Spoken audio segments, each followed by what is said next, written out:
Hello, everyone. Welcome to another episode of the Real Estate Mindset Investor, where we know that creating generational wealth requires 5% strategy and 95% mindset. Now, I've spoken before in previous episodes about the law of vibration, and I mentioned that the law of attraction is not a primary law. The primary law is the law of vibration. Now, the law of vibration helps us explain the relationship between mind over matter. It helps us explain the relationship between the physical world and the non physical world. And when I talk about the non physical world, I'm talking about the things that we know that exist, but we can simply not see. For example, we know that an electron exists, but we cannot see it. Uh, but still, an electron itself could be considered part of the physical world. It's up for debate, maybe, but the source of it all is, I've spoken to about this in previous episodes, the source of it all is energy. Now, you could say pretty much that energy is non-physical. So understanding the law of vibration helps us understand how it is that we can take all of that power that exists around us, all of the energy that exists around us, and help us channel it through and to us, to and through us, and turn whatever it is that we're looking to achieve into the physical world. In other words, creating our dreams, making our dreams our reality. The law of vibration helps us understand how we can make it happen. So we could consider that our intellect, our intellectual factors, is a part of the personality, of our personality, that we cannot see. But we can study it, we can develop it, and we can learn how to use them. And of course, as I've mentioned before, we're going to get deeper into these ideas and laws and practical exercises in order to make all of this happen.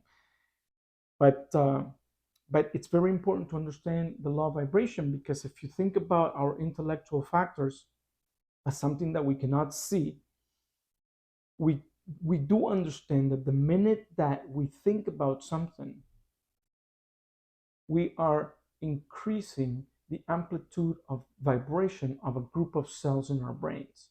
That probably doesn't need much explanation, even though I will get into explanation of this in the future. And of course, we know that our brains and our bodies has a phenomenal electrical system, and all this electricity that is going on in our bodies and in our brains generate or are part of electromagnetic waves. And again, this is not about science, but this is about understanding how the law of vibration works and our relationship between what we can do with our intellect and how we create everything part of the physical world. So I've mentioned also in another episode, just as an analogy to try to understand how this law of vibration or how our relationship between the physical world and the non-physical world works, when I gave you the example of water being in a glass itself at a certain level of vibration, we call it water. If we heat it up, it becomes steam, and it's the same energy, it's just vibrating at a different level of vibration. And as you heat it up even more, then it becomes ether, it becomes invisible. It's still the same energy, just vibrating at a different level of vibration, at a different frequency. Now, our intellect, our consciousness works in a similar way. Our intellect and our consciousness is something that we cannot see, but we know that it exists. We have memory, we have perception, we have, so let's put it this way: perception, we have intuition, we have imagination, we have memory, we have reason, and we have the will. We know these things exist, we don't see them. And depending on our level of awareness and our understanding of all of these ideas that I have been talking about, think about the water. Water's down here and ether up here. These, and there's all these levels of frequencies going from the water level of vibration to the ether, and our intellect, it's kind of the same way. In other words, our level of awareness, when we are at a very low level of awareness, or where we have very low conscious awareness, we're down here.